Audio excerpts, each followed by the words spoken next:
Vamos então ver o conceito de dízimas em frações não decimais e em frações decimais. Para já, o que é uma dízima? A dízima é um número decimal, ou seja, é um número com vírgula que resulta da divisão de uma fração. Por exemplo, temos aqui a fração 1/10.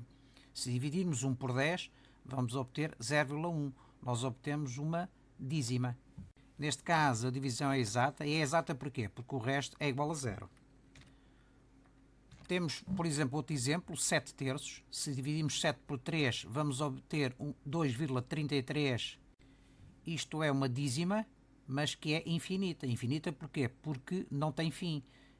A divisão de 7 por 3 não é uma divisão exata. Repare-se que 7 terços não é uma fração decimal. E não é porquê? Porque o denominador não tem o formato 10 levantado a n. Vejamos então alguns exemplos de dízimas em frações não decimais. O primeiro exemplo, temos 1029 sobre 180. Se dividimos 1029 por 180, verificamos que a divisão não é exata e obtemos uma dízima que é igual a 5,71666 por aí adiante. Isto é uma dízima que é infinita e que tem uma particularidade. Tem o número 7 e 1 depois da vírgula que não se repetem e a partir daí repete-se o número 6. 5,7166 é uma dízima porque é um número com vírgula. Vejamos o exemplo 2, 5 onzeavos. Se dividimos 5 por 11, obtemos também um resto diferente de zero, portanto é uma divisão não exata, e neste caso, a seguir à vírgula, temos a repetição de um grupo de dois números, que é o 4 e o 5, que se repetem indefinidamente. É também uma dízima, neste caso é uma dízima infinita.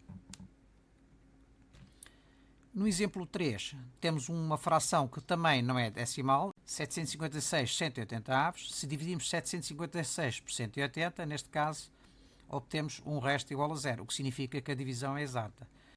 4,2 é, portanto, um decimal, mas neste caso representa uma dízima finita. Vejamos agora alguns exemplos de dízimas em frações decimais. Neste caso temos, por exemplo, 3 décimos. É uma fração decimal porquê? Porque o denominador é igual a 10. Isto tem um formato 10 levantado a n, em que neste caso n é igual a 1. Se dividimos 30 por 10, obtemos 0,3. Obtemos então uma divisão exata. 0,3 é também um decimal. No exemplo seguinte, temos 48 sobre 10.000. Se dividimos 48 por 10.000, vamos obter 0,0048, um número com 4 decimais. Porquê? Porque nós temos aqui 4 zeros no denominador. Portanto, é um número decimal porque o denominador tem um formato 10 levantado a n, neste caso n é igual a 4. Portanto, 1, 2, 3, 4. 0,0048 é uma dízima e neste caso é uma dízima finita. Porquê? Porque a divisão é exata. Podemos então concluir que reduzir uma fração à dízima é representar a fração por um número decimal. Se a fração é decimal, significa que a divisão é sempre exata. Se a fração não for decimal, podemos ter uma divisão exata ou uma divisão não exata.